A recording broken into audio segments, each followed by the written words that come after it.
आप सभी का स्वागत है UP academy for civil services में। मैं हूं मानस पांडे। अगर आप यूपी पीसीएस, आरओ और बीईओ एग्जाम को निकालना चाहते हैं तो ये एक चीज़ के बिना आप नहीं निकाल पाएंगे। क्यों?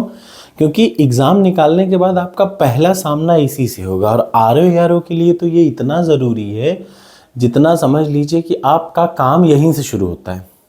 मतलब यही आपका मेन काम है आरओ में। और पीसीएस में भी बड़े बड़े अधिकारियों से संपर्क करना हो तो आपको बिना इन चीज़ों को बेहतर नॉलेज के आप आगे नहीं बढ़ सकते। इसलिए शुरुआत करते हैं पहले लेटर की, यानी ये है यूपी पीसीएस के हिंदी वाला, जो हिंदी कंपलसरी सब्जेक्ट है 150 नंबर का, उसमें से 20 नंबर का आता है letter writing. UP PCS mains में 20 नंबर का आता है लेटर राइटिंग। ऐसे ही आरओ में आता है मेंस में, और ऐसे ही बीईओ के मेंस में आता है। इन तीनों एग्जाम के मेंस में ये एक चीज़ जरूर आती है जिसका नाम है शासकीय पत्र। ठीक, अब ऐसा नहीं है कि आप इसको इंग्लिश में लिखेंगे, नहीं, ये आपको हिंदी में ही लिखना पड़ेगा। यानी यूपी पीसीएस पढ़ने के लिए, यूपी पीसीएस या यूपी पीएससी में नौकरी करने के लिए सबसे ज़रूरी है पत्र आपका हिंदी में होना चाहिए। ठीक, ये याद रखिएगा। ठीक, आमतौर पे पत्र उन भाषाओं में लिखा जाता है जो उस राज्य की ऑफिशियल भाषा हो। ठीक, तो इसी वजह से आपको ये पत्र हिंदी में ही लिखना पड़ेगा, ये बात याद रखिएगा। तो शुरुआत करते हैं सबसे पहला शासकीय पत्र से। देखिए, बड़े बड़े देशों की शासकीय पत्र का मतलब पूरी तरीके से फॉर्मल लेटर। फॉर्मल लेटर का मतलब क्या? अपना जितने भी सरकार के डेली के कामकाज होते हैं, याद रखिए, सरकारी कार्यों के, और यही सबसे पहले, जैसा अच्छा लिखने का तरीका भी याद रखिएगा। आपसे प्रश्न पहला आ सकता है कि सरकारी पत्र किसे कहते हैं एवं उनकी विशेषताओं की चर्चा करिए। सीधा सीधा ये प्रश्न आ सकता है, याद रखिएगा। सरकारी पत्र से आप क्या समझते हैं और सरकारी पत्र के विशेषताओं पर चर्चा कीजिए। अब आपको क्या करना, ये सीधे यही क्वेश्चन आ सकता है पहला, तो सरकारी पत्र क्या होता है और उसकी विशेषताओं पर चर्चा कीजिए। तो सरकारी पत्र के बारे में सबसे पहले आपको डेफिनेशन लिखनी होगी। कैसे? ऐसे। और जब आप डेफिनेशन लिखें, डेफिनेशन मतलब उसका पूरा का पूरा परिभाषा लिखें, तो उसको अंडरलाइन और इन्वर्टेड कॉमा में ज़रूर रख दें। अब आ जाइए, क्या होता है सरकारी पत्र? सरकारी कार्यों के संचालन के हेतु पत्र व्यवहारों में सबसे प्रचलित पत्र का प्रारूप स्वरूप जो है वो है सरकारी पत्र। पहली लाइन यहाँ लिखनी है। अब यहाँ से आपको पूरा अंडरलाइन इन्वर्टेड कॉमा, जैसे यहाँ अंडरलाइन मारिए, इन्वर्टेड कॉमा और पूरी अंडरलाइन। विभिन्न देशों की सरकारें, ध्यान से सुनिएगा, विभिन्न देशों की सरकारें, राज्य सरकारें, संलग्न एवं अधीनस्थ कार्यालय, मतलब एक दो कार्यालय, दो समतस्थ हैं और दूसरा अधीनस्थ भी एक हो। संघ लोक सेवा आयोग जैसे अन्य कार्यालय या सार्वजनिक या कर्मचारियों के संगठनों, निकायों एवं व्यक्तियों के साथ संपर्क करने के लिए शासकीय पत्र का प्रयोग किया जाता है। यानी शासकीय पत्र का प्रयोग कब किया जाता है? विभिन्न देशों की सरकारें, राज्य सरकारें, संलग्न एवं अधीनस्थ कार्यालय, संघ लोक सेवा आयोग, अन्य कार्यालय, सार्वजनिक उपक्रम कोई है, उन सब से संवाद स्थापित करने के लिए, संपर्क स्थापित करने के लिए, सूचनाओं के आदान प्रदान के लिए सरकारी पत्र होता है। ये प्योर रूप से फॉर्मल होता है। याद रखिए, सभी कार्य, ये लाइन जरूर लिखिएगा, सभी सरकारी कार्यों के संचालन हेतु पत्र व्यवहार में सबसे प्रचलित पत्र यही है, सरकारी पत्र। ठीक, प्योर फॉर्मल लेटर। ठीक, अब इसकी विशेषताएं आज मैं यहाँ से स्टार्ट कर रहा हूँ। आपको अच्छा लगेगा तो मैं इसकी पूरी वीडियो 1 to Z जितने भी हैं, जितने एग्जाम्पल हैं, सबके साथ रोज एक बनाऊंगा। ठीक, ये एक एक्स्ट्रा है, मेंस के लिए है, याद रखिएगा, यूपी पीसीएस, बीईओ और आरओ के मेंस के लिए। ठीक है ना, ये याद रखिएगा तीनों। इसकी मैं एक अलग सा letter writing for UP PCS, BEO और आरओ के नाम से डालूंगा। ठीक, उसके अलावा आपको कुछ एक्स्ट्रा दिमाग नहीं लगाना। सबसे पहले कैसे लिखा जाता है? जो सरकारी पत्र होता है उसमें आप एक ब्लैंक लेटर लीजिए लिखने से पहले, और याद रखिएगा आरओ को तो ये रटा रहना चाहिए, पीसीएस अधिकारी को ये पता होना चाहिए अच्छे से, और बीईओ को भी ये रटा होना चाहिए। ठीक, तो आ जाइए शुरुआत करते हैं। जब कभी सरकारी पत्र लिखा जाता है तो सबसे पहले सरकारी पत्र में पन्ने के जो खाली हिस्सा है उसके दाहिने तरफ टॉप पे, अभी मैं आपको प्रारूप भी इसका दिखाऊंगा, पत्र में सबसे पहले ऊपर दाईं ओर पत्र संख्या, पत्रांक संख्या या पत्र संख्या, उस विभाग का नाम, स्थान का नाम अंकित किया जाएगा। याद रखिएगा, सबसे पहले विभाग पत्र में, मतलब पूरे के पूरे लेटर में दाहिने तरफ पत्रांक संख्या, विभाग का नाम और स्थान का नाम अंकित किया जाएगा। नंबर 2 क्या है? तुरंत उसके जस्ट नीचे बाईं तरफ, मतलब आपने पूरा एक तरफ दाहिनी तरफ लिख लिया, उसके बाद एक गैप मारा, उसके बाद बाईं तरफ आ गए, लेफ्ट साइड आ गए, पत्र में बाएं तरफ क्या किया जाता है, प्रेषक का नाम डालेंगे। मतलब जैसे मैं आपको लेटर लिख रहा हूं तो लेटर लिखने वाले का नाम, उसके पद का नाम अंकित किया जाएगा। ठीक, उसके जस्ट नीचे, प्रेषक के ठीक नीचे प्रेषिती यानी जिसके पास पत्र जाना है उसका नाम, उसके पद का नाम, सॉरी उसका नाम, उसका कार्यालय और स्थान का नाम लिखना है। ठीक, अब क्या करना है, तुरंत एक नीचे आना है लाइन और दाहिने तरफ आखिरी में, मतलब सबसे पहले यहाँ पे आपको क्या करना है, पत्रांक संख्या लिखना है और कार्यालय का नाम लिखना है, स्थान लिखना है। एक लाइन छोड़ के लेफ्ट आ जाएंगे। अगर आप लेटर भेज रहे हैं तो प्रेषित का याद रखिएगा, जो भेज रहा है लेटर प्रेषक उसका नाम और उसके जस्ट नीचे प्रेषिती का नाम।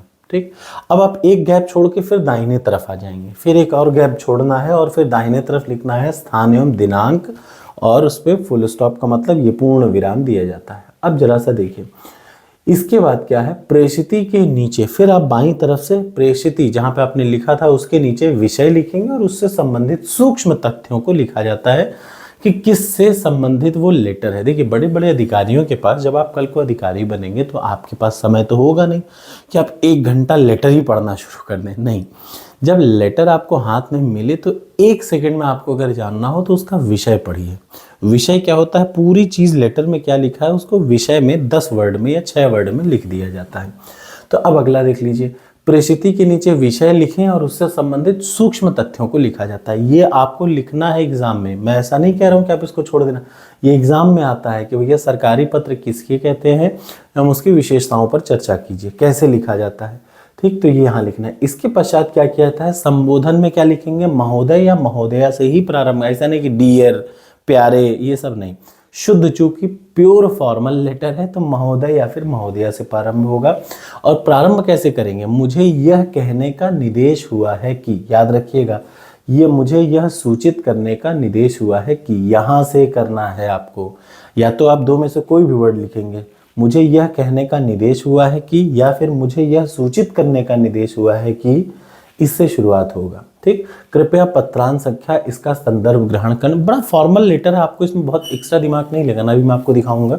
ठीक है, और उसके बाद फिर क्या कर दीजिए, देखिए शासकीय पत्र का मूल भाग तथ्यों की अधिकता हो सकती है, मतलब मूल भाग में काफ़ी ज़्यादा वर्ड हो सकते हैं तो उसको पॉइंट बाई पॉइंट लिखा जाता है, लेकिन कभी पॉइंट नंबर 1 का नाम नहीं डाला जाता। याद रखिएगा, अगर तथ्य ज़्यादा है यानी आपका कंटेंट लेटर में ज़्यादा है तो अधिक हो तो परिच्छेदों को बांटकर बिना परिच्छेद एक, यानी आप पहला नंबर नहीं डालेंगे, पॉइंट बाय पॉइंट लिखा जाता ना, पहला पॉइंट नहीं डाला जाता, पहले पॉइंट को नॉर्मल पैराग्राफ में ही लिख देंगे, दूसरे पैराग्राफ से मतलब दूसरे पॉइंट से मार्किंग करना शुरू करेंगे, यानी पहले पॉइंट को नहीं मार्क करना, पॉइंट नंबर 2 और 3 आगे करके ऐसे बढ़ेंगे। ठीक, अब शासकीय पत्रों का अंत जो होता है संक्षिप्त वांछनीय सूचना या निर्देश देकर नम्रता पूर्वक करना चाहिए। नहीं, ऐसा नहीं कि सीधे उठा के मुंह पे कह दिया कि नहीं वो इधर उधर। अभी मैं आपको दिखाता हूँ नीचे क्या लिखा है। अगर मूल पत्र की प्रतिलिपि का मतलब फोटोकॉपी, अगर आपको अन्य कार्यालय में अपने लेटर की प्रतिलिपि भेजनी हो तो नीचे लिखें भवदीय। याद रखिएगा, भवदीय के नीचे बाईं तरफ और पृष्ठांकन का उल्लेख अवश्य किया जाता है। पृष्ठांकन, ठीक, पृष्ठांकन का उल्लेख जरूर करना है। यदि मूल पत्र पर हस्ताक्षरकर्ता मुख्य सचिव या विशेष सचिव हो, याद रखिएगा बड़ा अधिकारी होगा, ध्यान से सुनिएगा, अगर मेन हस्ताक्षरकर्ता मुख्य सचिव होगा या विशेष सचिव होगा या बड़ा अधिकारी होगा तो पृष्ठांकन अधीनस्थ अधिकारी द्वारा हस्ताक्षरित करके भी प्रेषित किया जा सकता है। अब जरा सा देख लीजिए इसकी 1-2 प्रॉपर्टी। ये पूर्णतः औपचारिक का मतलब फॉर्मल, ये पूर्णतः फॉर्मल होता है। इसको अन्य पुरुष में लिखा जाता है, अभी मैं दिखाऊंगा कैसे लिखा जाता है। इसकी शैली अत्यंत सरल होनी चाहिए, स्पष्ट होनी चाहिए और संतुलित होनी चाहिए। ठीक, अगला, पत्र में सबसे जरूरी बात याद रखिए, पत्र में ऐसा नहीं कि सीधे मुंह खोल के भाई और कुछ भी लिख दिए, नहीं, ऐसा नहीं लिखना है कि पत्र का उत्तर तुरंत भेजें, ऐसे कृपया इस पत्र का उत्तर तुरंत भेज दें, ऐसा नहीं लिखना है। इसको इज्जत से लिखना है। क्या, पत्र का उत्तर शीघ्र अतिशीघ्र भेजने की कृपा की जाए, क्या कृपा करें। याद रखिएगा ये उत्तर है। अगर आपको किसी से जवाब चाहिए, किसी ऑफिस से आप लेटर में कुछ राइटिंग में मांग रहे हैं तो आपको इस तरीके से लिखना है। जरा ध्यान से देखिए यहाँ पे। अब ये प्रारूप है, शासकीय पत्र का प्रारूप। मैंने क्या बताया, सबसे पहले दाहिने तरफ ऊपर लिखेंगे शासकीय पत्रांक संख्या या शासकीय पत्र संख्या, उसका नाम, ऐसे ये प्रारूप। अच्छा, एग्जाम में अगर आए शासकीय पत्र के बारे में लिखिए तो पहले तो उसकी विशेषता लिख दिया ऊपर वाला, उसके बाद उसका प्रारूप जरूर लिखिएगा, ठीक है ना। तभी तो एग्जामिनर को समझ में आएगा कि भैया होता कैसा है, ये क्या लिखना चाह रहा है। तो सबसे पहले शासकीय पत्र संख्या डैश डैश डैश, उसके बाद अगला जस्ट अगली लाइन में देखिए विभाग का नाम। ये विभाग का नाम नहीं लिखना, सीधे विभाग का नाम लिख दीजिए। स्थान और लास्ट में पूर्ण विराम लगाना जरूरी है। आपने ये पूर्ण विराम नहीं लगाया यानी 1 नंबर कट। याद रखिएगा, इससे यही गलती होती है। जब पहली बार मैं मेंस दे रहा था तो मैंने सोचा यार नंबर बड़े अच्छे आ जाएंगे, लेकिन ये छोटी छोटी गलतियों से नंबर कटता है, ठीक, याद रखिएगा। अगला, अब पहले को ये छोड़ दिया। पहले मैंने बोला क्या, आपको शासकीय पत्र संख्या लिखा, उसके बाद विभाग का नाम लिखा, फिर स्थान लिखा, फिर पूर्ण विराम लिखा। एक लाइन छोड़िए, देखिए इसके बाद एक लाइन छोड़िए, बाईं तरफ आ जाइए, लिखिए प्रेषक, कॉमा लगा के एक लाइन छोड़ के फिर नाम लिखिए। जो भी बंदा लेटर भेज रहा होगा XYZ, जो विभाग का नाम पूरा, फिर पूर्ण विराम, ठीक। उसके नीचे तुरंत सेवा में जिसको लेटर भेजना हो तो फिर वो इसी फॉर्मेट में फिर पूर्ण विराम, फिर एक लाइन छोड़िए और दाहिने तरफ आ जाइए। स्थान का नाम, जैसे प्रयागराज है, फिर 2 बिंदु, याद रखिए प्रयागराज है 2 बिंदु, फिर दिनांक 2 बिंदु, यहाँ दिनांक के आगे कुछ नहीं होगा, ठीक। अब उसके बाद विषय, विषय क्या है, अच्छा जहाँ पे फुल स्टॉप लगा है, जहाँ पे पूर्ण विराम लगा है, बस वहीं पूर्ण विराम लगाना है, जहाँ नहीं लगाना वहाँ मत लगाइएगा, वरना फिर नंबर कटेगा। फिर विषय पे आ जाइए। विषय क्या है, विषय संक्षिप्त होना चाहिए, 10 वर्ड का होना चाहिए, याद रखिए मैक्सिमम 10 वर्ड का होना चाहिए विषय। अब फिर शुरुआत कैसे होगी, महोदय, अगर कोई मेल है तो महोदय, कॉमा, अगर कोई फीमेल है तो महोदया। ये प्रश्न के आधार पर आप डिसाइड करेंगे। मुझे यह कहने का निर्देश हुआ है कि, ये लाइन मैंडेटरी है, रट डालिए। सरकारी पत्र में पहले लाइन यहीं से लिखी जाती है और कुछ नहीं किया जाता। अब आप अपनी, मुझे यह कहने का निर्देश हुआ है कि पत्रांक संख्या इसके इसमें ऐसा ऐसा करने का वो हुआ है, हो गया। अब लाइन बड़ी है तो यहाँ पे देखिए पूर्ण विराम देने के बाद एक से नहीं, एक तो ऑलरेडी हो ही रखा है, उसके बाद 2 से शुरुआत किया, यानी कभी भी सरकारी पत्रों में 1 के नंबर को नहीं लिखा जाएगा, 2 नंबर को लिखा जाएगा। तो सबसे पहले आपने यहाँ तक पहले पॉइंट के बाद दूसरा पॉइंट लिख दिया। फिर आप दाहिने तरफ नीचे लिखेंगे भवदीय, क्या, भवदीय, हस्ताक्षर करिए, अपने पद का नाम लिखिए। फिर एक लाइन गैप करके इस तरफ आइए, संलग्नक डबल पॉइंट पे एक कहाँ किस किस ऑफिस में आपको क्या क्या आपने इसमें अटैचमेंट भेजा है। संलग्नक का मतलब अटैचमेंट इंग्लिश में होता है, ठीक है ना। तो ये है सरकारी पत्र का प्रारूप। अब जरा सा एक एग्जाम्पल देख लीजिए, ये है सरकारी पत्र का एक एग्जाम्पल। सबसे पहला एग्जाम्पल, आपको दाहिने तरफ पत्र संख्या लिखना है। तो देखिए शासकीय पत्र संख्या, ऐसे कुछ भी 3-4 पॉइंट, और ऐसा मन से नहीं लिखा जाता। मैं आपको ये भी बता दूं, शासकीय पत्र संख्या पहले 5 डिजिट का कुछ लिखिए, फिर ये स्लैश मारिए, फिर 3 लिखिए, फिर साल का नाम लिखिए। जैसे 2025 या 26 में पेपर देंगे तो इस तरीके से लिखना है। फिर गृह मंत्रालय, भारत सरकार, नई दिल्ली, पूर्ण विराम। इसके पहले कहीं पूर्ण विराम नहीं मारा। फिर एक लाइन छोड़ के बाएं तरफ आ जाइए। प्रेषक अबस सचिव, जो भेजने वाला है उस सचिव, अबस सचिव, गृह मंत्रालय, भारत सरकार, ठीक। यहाँ पे देख लीजिए, ये देख रहे हैं ना, ये कहाँ लेटर किस मंत्रालय से आया, गृह मंत्रालय से आया। तो यहाँ पे गृह मंत्रालय, भारत सरकार, उसको नई दिल्ली के बाद पूर्ण विराम मैंडेटरी है। फिर क्या किया आपने, इधर देखिए, सेवा में मुख्य सचिव, उत्तर प्रदेश सरकार, माने ये लेटर दिल्ली से आया है, उत्तर प्रदेश सरकार के लिए आया है। याद रखिए यूपी के मुख्य सचिव के लिए ये आया है, यानी अधीनस्थ ऑफिस में या कार्यालय में भेजा गया है। लखनऊ, पूर्ण विराम। एक लाइन छोड़ के दाहिने तरफ गए, जगह का नाम नई दिल्ली से भेजा गया है, डबल डॉट 30 जुलाई 2015। उसके बाद कोई भी पूर्ण विराम नहीं है।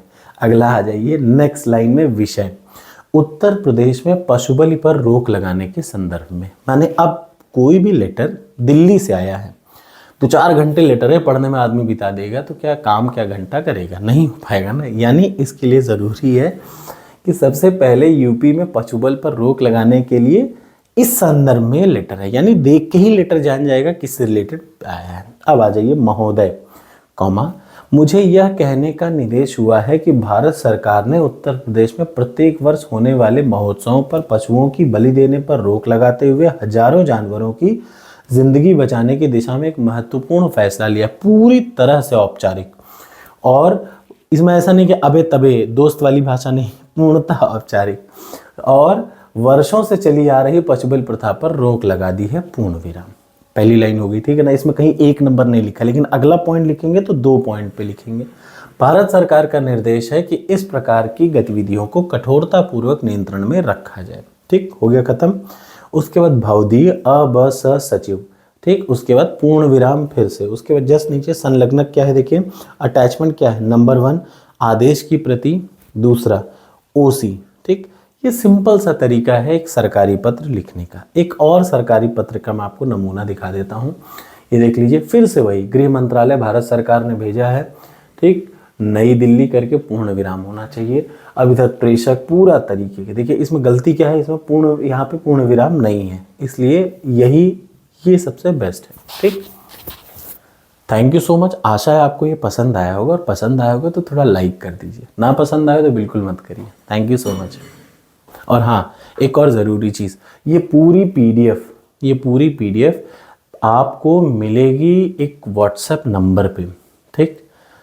वो व्हाट्सएप नंबर आपको दिखेगा इस वीडियो के शुरुआत में, जो थंबनेल है ना, वहाँ से ये नंबर दिखेगा, याद रखिए। वीडियो के थंबनेल पे एक व्हाट्सएप नंबर लिखा है, उस व्हाट्सएप नंबर पे कॉल करिए।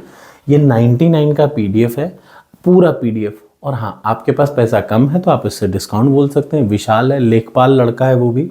अगर आपको लग रहा हो कि और कम है तो आप जो भी मिनिमम अमाउंट देना चाहें वो दे के आप ये पीडीएफ ले सकते हैं, ठीक। आपके पास एकदम पैसा नहीं है तो आप अपनी स्थिति बताइए, वो आपको दे देगा ऐसे ही। Thank you so much.